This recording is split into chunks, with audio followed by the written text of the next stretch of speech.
Sa gitna ng pagbabago sa simbahan, sa pagbubukas nito ng pintuan upang bigyang puwang ang nagbabagong panahon, sa pag-usbong rin ng makabagong kaisipan at pilosopiya, sa maraming kaganapan sa kapaligiran, isisilang ang isang tahanan.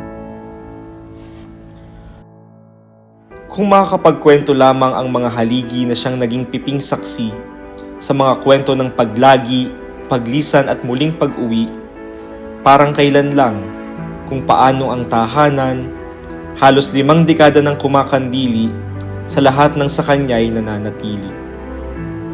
At kung babalikan ang kanyang simulain mula sa simpleng hangarin na ang mga seminaristang walang mauwian ay may masumpungan na tahanan, at sa simpleng pangarap ng isang bahay paghuhubog kung saan sa bawat isa ay may pagtanggap.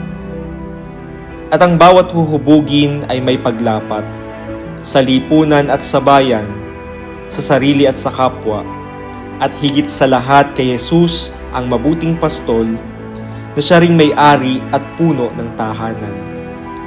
Halos 5 dekada na ang lumipas, pero ang puso at diwa ng tahanan, maging ang kanyang pinahahalagahan at prinsipyong inilalaban, ay patuloy na pinagsisikapang isabuhay at tinutugunan.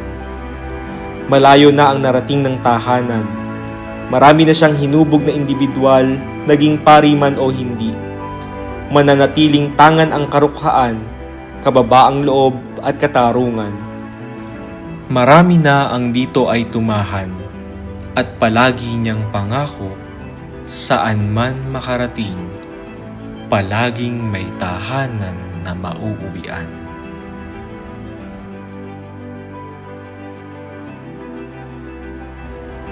Seminary is the heart of the diocese.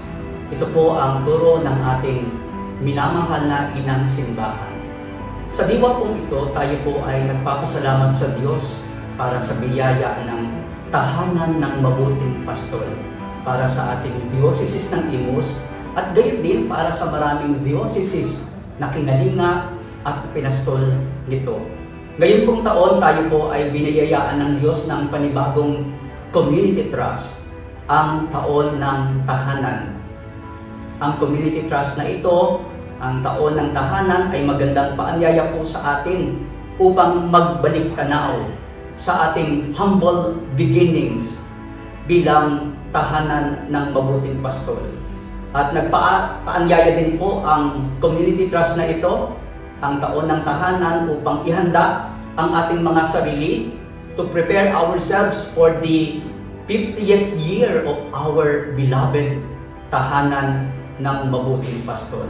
Mga kapatid, mga katahanan, sama-sama po tayong manalangin at magpasalamat sa Diyos para sa ginitoang jubileyong ito sa darating na 2025. Tayo po ay nagpapasalamat sa bawat isa sa ating pakiisa at pagbibigay ng sarili para hubugin ng mabuting pastol.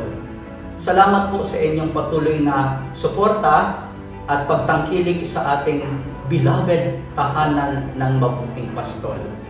Muli, maraming salamat po, mga katahanan.